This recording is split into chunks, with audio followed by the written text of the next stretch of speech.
Alerta ang Malacanang sa panawagan ni Senador Amy Marcos na isapubliko ang full report ng ICI kaugnay sa flood control scandal.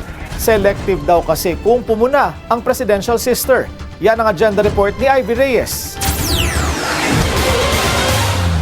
Na April Fools na nahudas pa, yan ang mga binitawang salita ni Presidential Sister and Senator Amy Marcos sa panawagan nitong ilabas ng Malacanang ang Full Accomplishment Report ng Independent Commission for Infrastructure o ICI. Ito lang daw ang tanging paraan para makabangon ng administrasyon ng kanyang kapatid sa tinawag niyang dismal handling ng flood control scandal. Buwelta ng palasyo. Sino ba ang nanghudas? Sino ba ang nanloko?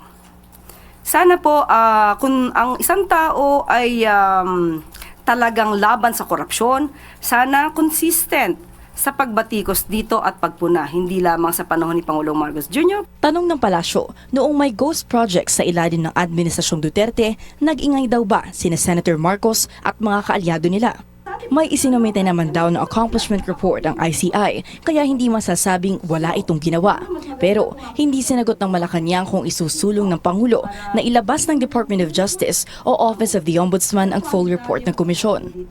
Nasa Ombudsman at DOJ na rin daw kung ihahayag nila kung naisama ba sa wala pang isang taong pag-iimbestiga ng ICI ang mga flood control at infrastructure project within the last 10 years na obligadong imbestigahan sa ilalim ng executive order ni PBBM. Para sa agenda, Ivy Reyes, Billionaire News Channel.